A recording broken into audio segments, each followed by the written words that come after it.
Good evening, everyone. Welcome to our evening connection. Obviously, it's through the study of Kabbalah. We're making a connection. It's not just education. Every once in a while, I want to bring that prerequisite. Obviously, we have beautiful and new people that came and don't know the much of the Kabbalah, or maybe you do know and I don't know, but first time. So what we usually would like to each one of us to understand first is that we not really study for the sake of being smarter or know more than others. Okay, it's really about the wisdom. Is about a connection, because when you have wisdom, you can make connection to many things in this world. Okay, it's not just wisdom meaning I need to have like some information. It's not information. This type of teaching, it's the depth, it's the secrets of all the manuscripts, all the wisdom that exists in the world. This Kabbalah is putting everything together. It's a very ancient, very deep, and very almost like difficult to just understand it literal, right? And therefore we need to have a bit more, let's say, introductions before. But when we're doing these classes, we're doing it as an introduction to the energy that's available cosmically. This is the class that we do in particular Monday, every Monday. So we learn, the Kabbalah shared, that like all of you learn astronomy or astrology, and you know that there is an alignment of the stars, right? And when the stars align in a certain way, either someone have chaos or someone have blessings, right? We spoke last week, in regards to curses and blessings. When somebody gets stuck in a loop, it's a curse, right? Don't you? We spoke about it. No point right now. But and somebody sees himself moving forward, that's what we call blessings, continuity in life. So we want to be obviously cutting off from the loops when we're getting stuck and to enter to a blessed reality. So in order to achieve that, the Torah, of course, the Bible, if you look at it literally, you're only going to get religion. This is not religion. Religion is very close and I don't need to speak about religion. I'm just sharing that this is what we looking at the Torah, the weekly energy, it's shared with us from the Zohar, from Kabbalah, that it's a direction. So imagine like you look at it, for us, we looking at it as like a flashlight. The world is dark and then you need a flashlight. What's happening today? What's happening this week? What's the energy? When does people ask, what's the energy? When things getting messed up or when they get stuck, like, well, what's happening? What's happening? Things become weird, we given all kind of like excuses when things get stuck, but eventually when there's no answers, we asking what's happening with the stars or cosmically. The Kabbalist is teaching to always be proactive about your life. Look what the energy and learn how to use it to your advantage. This is what it's all about. Learn what you know that the sun is shining tomorrow, right? You have no doubt that the sun will shine tomorrow, right? Even if it's going to be cloudy, is the sun shining? Of course. In our life, sometimes we are experiencing some darkness, we're experiencing some cloud, right? It doesn't mean that there's no light.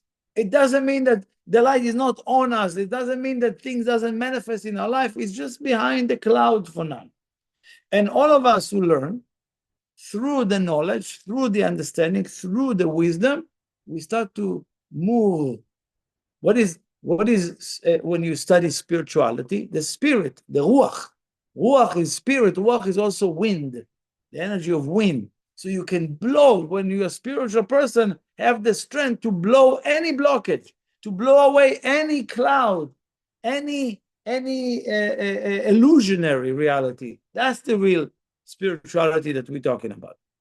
In this particular week, it's the last week before Rosh Hashana. What is Rosh Hashana? Everybody know. They call it a new year. It's not a new year because the year doesn't start in Rosh Hashana. It starts in what we call in Aries. which is Nisan in the April. Now we are talking about the new year from the point of view of humanity. Rosh Hashana, the head of the year, represent the birth of Adam and Eve. That's what it is. It's a birthday of what? Of humanity. So that's what even if people reading the Torah, they see there's only main 3 holidays. Rosh Hashanah is not a holiday. There's main 3. Shlosha regalim, the main core holidays are not this. Rosh Hashanah is a birthday. It's a birthday for us that we're all, each one of us, infused for another 365 days of light, of energy, of whatever necessity we need in order to complete our journey. And that is the station. Rosh Hashanah, next Wednesday night, it's the station. And then when the station is available, either what do you do in that station? You sit around, please come on, join us. You sit around and do nothing. So technically, if you do nothing, nothing will happen. If you do nothing, it's as if the same cassette goes in, goes out. The same movie. Here we have an opportunity to completely shift. So in order to shift something, every week we're learning a new study, new understanding of the work that is being done prior to Rosh Hashanah. This week we call it Nitzavim. Nitzavim. All of you standing in front of the light of the Creator. This is the last opportunity. Everybody, Atem Nitzavim Hayom Kulchem, everyone. And again, he gives this description. Who is standing in front of the light? I'm going to share with you the secrets of that. Because if you read it literally, you will hear Rashechem, meaning the leaders, all your tribes, all the elders, all your policemen and judges. This is what the description, but each one of them represent a secret of what we need to bring this week and next week to the surface so we can cleanse it, so we can change it. So first is the question of Atem Nitzavim. You, all of you standing in front of the light of the Creator, instead of the light of the Creator. So the key for here, he says Atem. Atem is you, but if you switch the letter in Kabbalah, we do that in order to get to different levels, or we're using sometimes the numerical value, okay? And we learn how to bridge between different levels through numbers. Here, particular this section, it tells you Atem, it's the same word as Emet. Emet is truth. Truth. If you switch the letter, Atem, if you can hear it, it's Emet. You just switch 2 letters, right? Emet is the truth. Now you can ask yourself, do you know what is your truth? Do you tell the truth? Do people tell you the truth? When you need to hear something, or when you ask a friend something, do they really tell you the truth? Or you're dating someone and he tells you a story, is it the truth? Right? I'm going on a date. All the story they sold me, they own New York. You own New York? Wow, I can't believe I'm dating you today. Right? Like you can hear it in dates. You know, the people telling the stuff. I just came back from Mars, you know, just parked my Lamborghini over there. All kind of stories, right? Now, I'm saying, obviously, it's very easy to see when somebody is exaggerating like that. But in our life, do we have the truth? Or are we just living in a lie? Or you rather live in a lie? So this is this week. This you yourself. I want to live. What is my truth? And the truth is a truth fit, or is it truth just for me? Because my truth, me Benjamin, my truth, I know it can fit anyone in the world. Why? Because my truth is the truth of this wisdom. And this wisdom, again, not all of this wisdom can fit everybody, but majority of this wisdom can really shift the world in no time. And And that is the truth. Truth is something that is not just for you. Truth that you live by. If your truth is just you can live by and nobody else can live by that, it's technically just a truth that's serving you. And there's no truth in it. Which means, if that truth is just serving you, if you take the word emet, you have the aleph. The word aleph represents the light of the Creator. Alufo sholan, the light of the Creator. If you take the word aleph out of the emet, what do you get? Only the word met, dead. Anything, any truth that you have that is only serving you, it's dead. It has no legs. It has no movement. It cannot go anywhere. It cannot do anything for you. So that truth eventually will not going to be something that you can sustain with.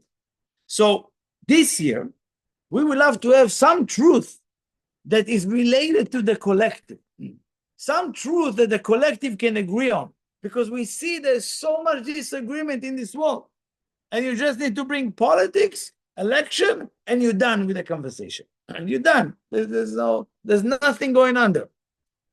So, so if I have selfishness connected to my truth, you really want to examine your truth. I don't know, this is my truth.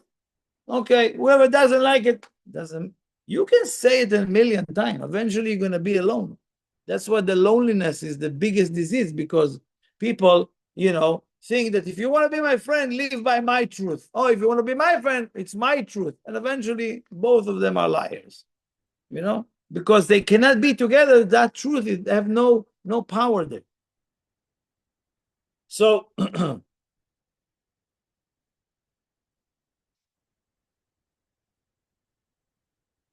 nitzavim, the word nitzavim is also what you stand for. But nitzav is upright, right? Nitzav is upright, but it's many translations for nitzav, for what is nitzavim. But the idea is you have to ask yourself, what are you stand for? What do you stand for? What your life stand for? What do you wake up for in the morning? For what? For what am I waking up in the morning? Most of us asking this question eventually. Okay, we're trying to figure out. We don't need to figure out anything. It's all been given to us already. We just need to use it. There's so many tools and so much beauty that's been given to us that is people wandering around. What's going on? What's going on? What am I doing in my life? And eventually, life become boring, because there's no movement there. So, what do you stand for? What is your life mission is about? These are the questions you want to ask yourself this coming week. Next, this is the big picture. Then he says, nitzav, right? Atem nitzavim, you standing in front of the truth. Atem nitzavim in front of the truth. You standing in front of the truth. So who? And everything that related to you. So now I told you the few names that he mentioned. When he says, you stand in front of me, Rosh Hashana is the head, the leaders, right? But what does it mean, Rosh Hashana, in Kabbalah? It represents your parents, okay? Represent your parents as well. So, am I connected or am I not connected? Are we doing the work over there, or we don't do the work over there? How do I see my relationship with my family, my parents, right? We all have some kind of an issue with the parents sometimes. The issue, or maybe that you don't even know. But technically, usually the issue that you have with your parents come up when you become a parent. Then you realize, oh, I became like my parent. And then you realize, oh, I had an issue with that. I became like that. We respond like them and so forth. So check. He asks you, check. What's the, sometime, we keeping like how you call it, We want to keep things like mellow and shallow. So I don't want to ruffle the feather. I don't want to rock the boat too much with I don't want to make their life uncomfortable, right? But you're not dealing with things. You're not saying things that you experience. You don't verbalize that, and you shovel it, and you think you solve it. This is the time to speak up. This is the time to speak up. And again, slowly with sensitivity, but it's time to voice what am I suffering in my life as a result of being living under your house, under the roof. This is another question you have to ask. Then he asks you, Shivtechem, your tribe. What is your tribe? Your environment. What type of environment you plant yourself this year? Now, let me tell you something. If you're trying to be a successful business person, right? And you put yourself with people who are lazy, do you think it's the right environment for you? Yes or no? Of course not. You want to start your new working out and eating healthy. And then every night you're hanging out with an environment of people who are actually not doing it, right? So they're drinking and they're going out and going this. And then eventually that environment doesn't support you. Yes or no? So you see, based on what you do today, you have to look for what's happening this coming year, what type of environment you're going to plant yourself in. Because the hard thing to do is to change your environment, and an environment that you need to be a bit selfish to choose an environment that can help you grow. Okay? You want to be a billionaire, surround yourself with millionaires and billionaires. You want to be in art, surround yourself in galleries, in art, in people who are involved in that. Very important. Surround yourself with these people. So this is something that you want to change. As I said, work with my parents, whatever I need to do, or I'm no longer submitting myself to the clause of my family. My family cannot hold me like that anymore. Enough. I'm done being the puppet. When they like me, I'm standing. When they don't like me, I need to like. Oh, no. That's one thing. Time to put a stop. Time to put the appropriate relationship in place, And I know, I have parents, everybody have parents, thank God, and they're healthy. But it's not always that they did the right thing by us, right? And I'm sure you can say, yeah, but they did the best as they can. And some of us say, you know what, we need to shut up because they did the best as they can. You have to say, because now you release it from you. Now you are putting a boundary. Now you're putting, okay, this is me, and this is what I want to do in my life. Okay, I'm not a secondary citizen. How you call it? As I said before, and again I'm saying, the environment, my dear, a majority of your success in business. You want to be spiritual, surround yourself with spiritual people. You want to be a model, surround yourself with people who can guide you. Whatever you want to be, whatever your intent is, you need to change the environment. Have to. Okay. Third, ziknechem. Ziknechem, the elderly, represent all the actions that are hunting you, like from the past, things that are hunting you. What do you mean hunting me? They technically cannot come and hurt you. It's just you in your consciousness, running away from them. What have I done 6 years ago, 7 years ago, or in my childhood?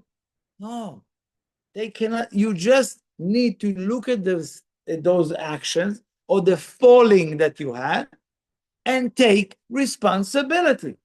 What do I change as a result of that type of interaction? Okay, I fell, I hurt my friend, I cheated, I lied, whatever it is. It doesn't make you a bad person. What makes you a bad person is thinking you change without taking responsibility or even own that behavior.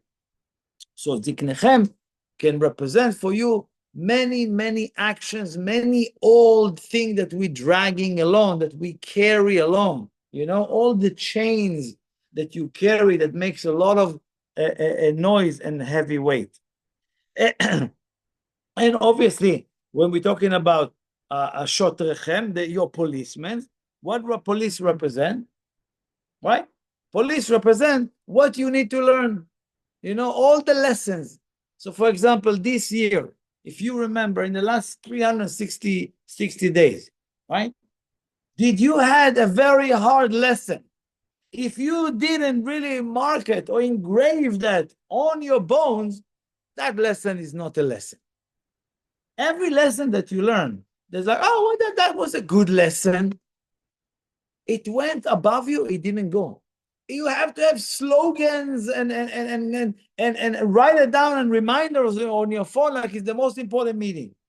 And if you remember those lessons of yesterday, it's a protection for tomorrow.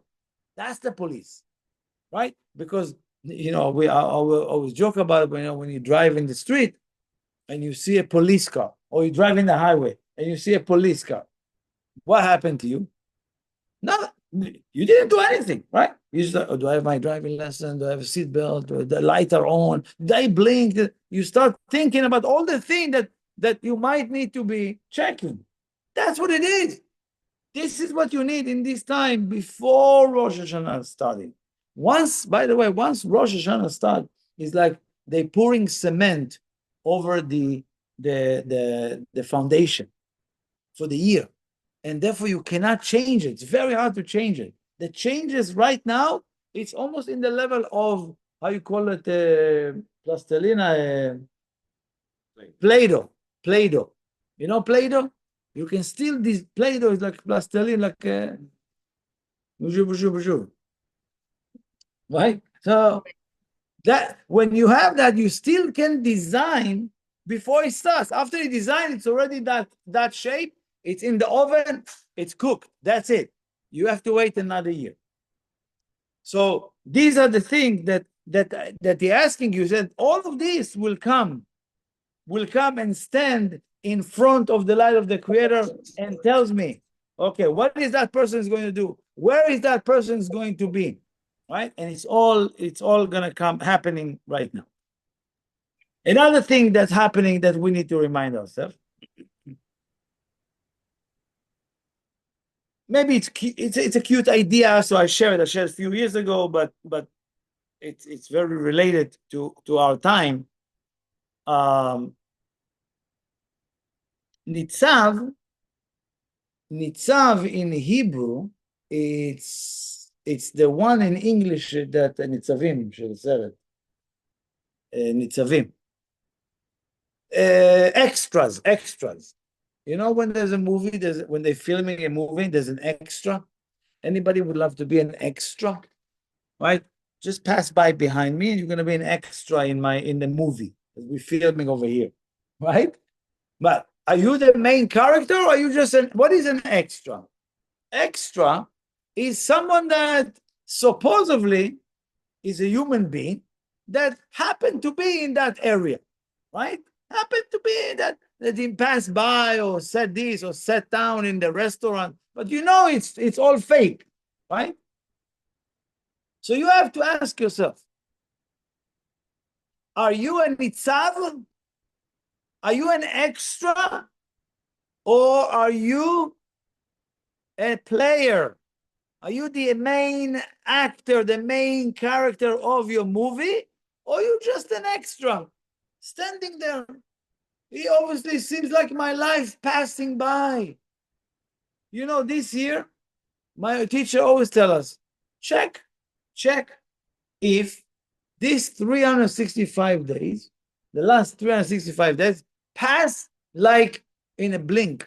Wow, it's so fast. Wow, it's already a year? Wow, why do we experience reality like that? Most people, because we just extra in our movie. You are not really a real actor in the movie. It says that some people, live 70 years like a day, or every day like 70 years. That their life is filled and full with so much to do and so much to create and so much to affect and so much to influence. So many levels. And then if I ask you, Okay, yeah, I can do this a little bit more. I can do that a little bit more. Most of us, if I ask you, you're going to say, yeah, I can do a little bit more. No, we're talking about hugely more. But because we're just an extra have a specific job. You just sit here and pretend you eat. That's what the director tell you. No, but I want to be an actor. Show us. Show us you stand up and you do something crazy. And then we see that you off the frame, you off the script. Most of us, there is a script that we can live by, which is all robotic. But this week and next week until Wednesday, we really have a chance to shift our movie and to rewrite our movie, not as an extra, as a play, as an actor, main character of your life. That's actually the purpose of why we came here. Then there's a few other ideas that I want to share. The Kabbalah says, the Torah says, a lot of people think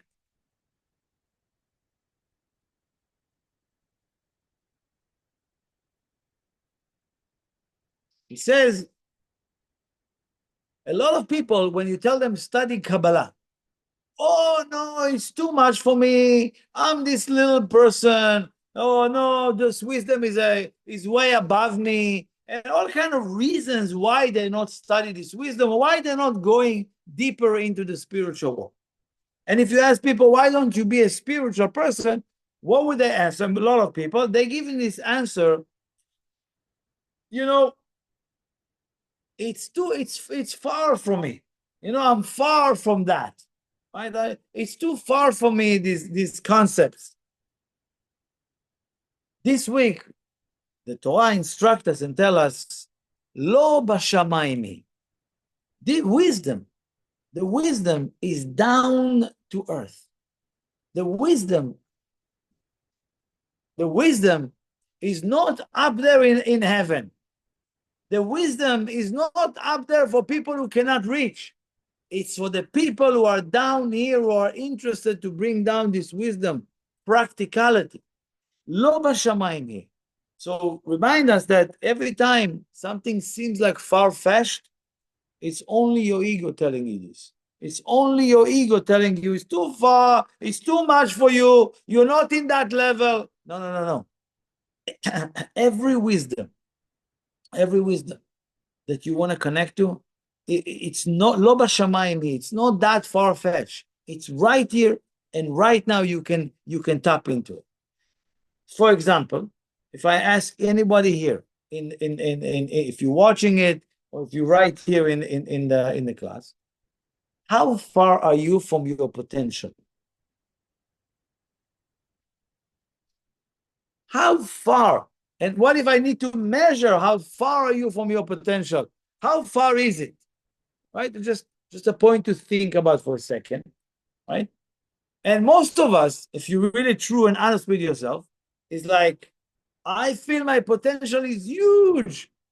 And where I am, I'm just in the beginning, right? So it seems like when we're saying potentially, it seems like far-fetched. No, that's the problem. Our potential is right here and right now. It's not in the future. There is no future. There is no past. There is only now. So where is my potential? Right now, based on my thinking, based on my action, based on my consciousness today. This is how much of your potential is expressed or not. Potential is not tomorrow. Like the wisdom. Lo b'shamayim, it's not up there. It's right here. He says, Ki karov elecha hadavar meod. It's so close to you that, for example, if I tell you that any of your goal that you ever have and will have, is maybe 5 steps from you, 5 clicks from you in any direction. That's it. Technically, you don't need to go anywhere. Everything is right here and right now.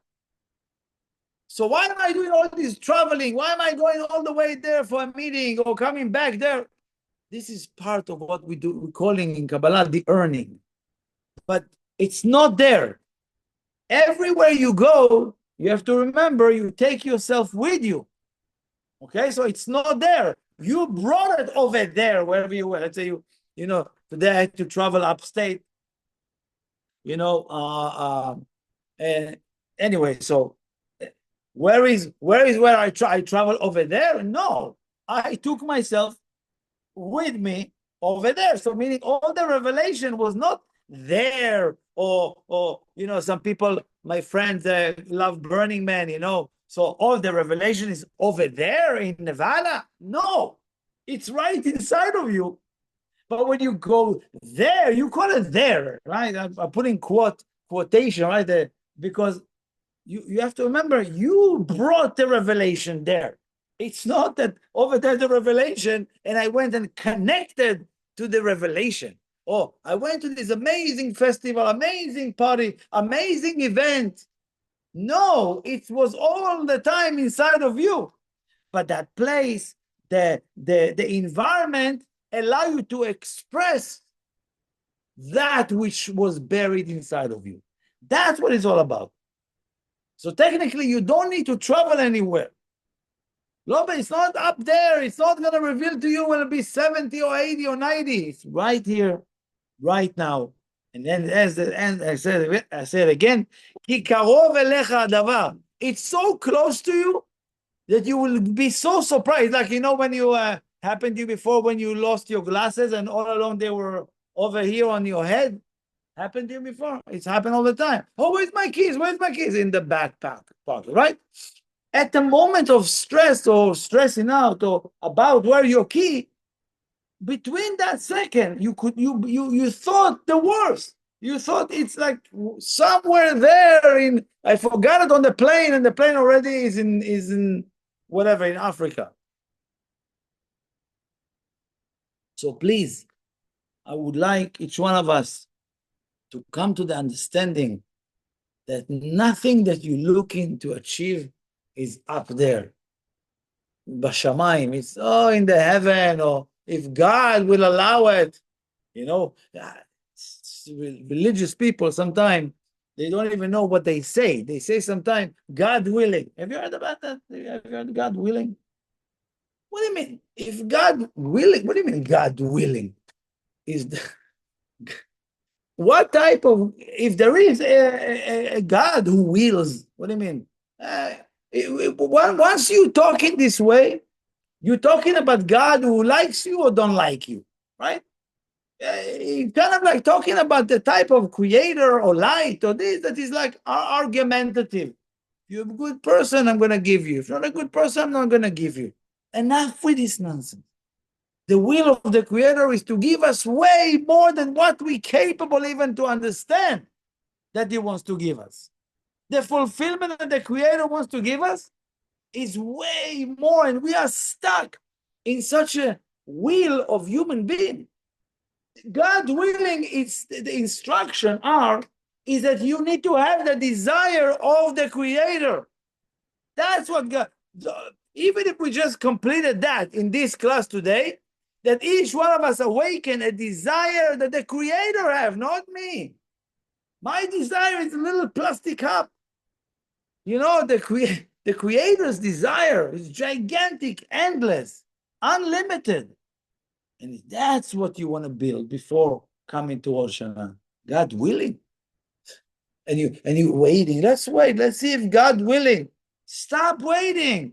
There is nothing like that. You're sitting there.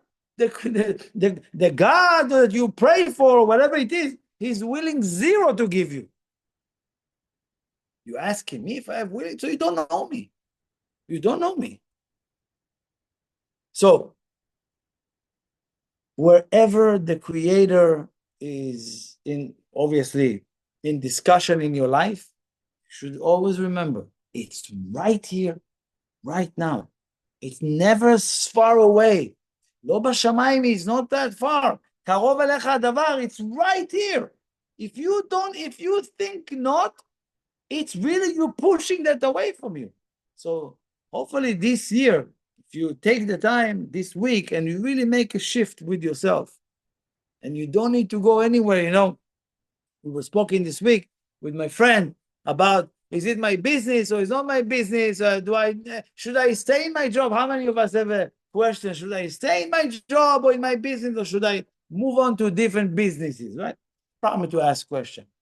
But first of all, to understand that what's in front of you is exactly what belongs to you. And this is where the secret is.